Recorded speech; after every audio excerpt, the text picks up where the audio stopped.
प्रभु आप लोगों के साथ हो और आपकी आत्मा के साथ। संत मत्ती के अनुसार पवित्र सुसमाचार। हे प्रभु तेरी महिमा हो। उनके जाने के बाद प्रभु का दूत यूसुफ को स्वप्न में दिखाई दिया और यह बोला, उठिए, बालक और उसकी माता को लेकर मिस्र देश भाग जाइए, जब तक मैं आपसे न कहूं वहीं रहिए, क्योंकि हेरोद मरवा डालने के लिए बालक को ढूंढने वाला है। यूसुफ उठा और उसी रात बालक और उसकी माता को लेकर मिस्र देश चल गए।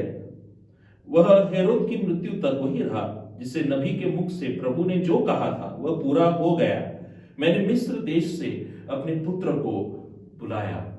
प्रभु का सुसमाचार। हे क्रिस्त तेरी स्तुति हो।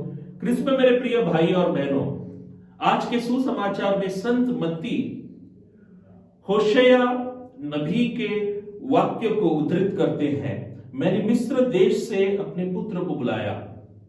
इसका संबंध हम निर्गम पुस्तक में देख सकते हैं, इसका संदर्भ हम निर्गम पुस्तक में पढ़ सकते हैं। संपूर्ण इजराइल राष्ट्र इजिप्त देश में, मिस्र देश में गुलामगिरी में फंसा था और प्रभु उनको मुक्त करते हैं। उनको बेटा बेटी कहकर, मेरे पुत्र मेरे पुत्री कहकर वे पुकारते हैं। और इसी संदर्भ में होशेया नबी इस वाक्य का उल्लेख करते हैं। मेरे प्रिय भाई और बहनों, आज के सुसमाचार में संत मत्ती इस तथ्य को हमारे सामने क्यों प्रस्तुत करते हैं? इस तथ्य को समझने के लिए, इस तथ्य में जो ईश्वर शास्त्रीय अर्थ छुपा है, यह समझना जरूरी है। यीशु जो ईश्वर का पुत्र है, वह भी अपने आप को इस पापी जगत के साथ एक रूप करता है।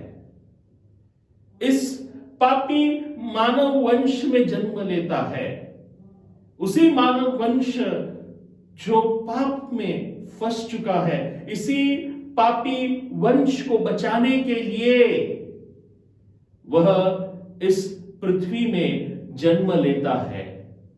मेरे प्रिय भाई और बहनों, यीशु जो परमेश्वर के एकलौते पुत्र थे, उन्होंने अपने आप को इस पापी मानव रूपी परिवार के साथ एक किया।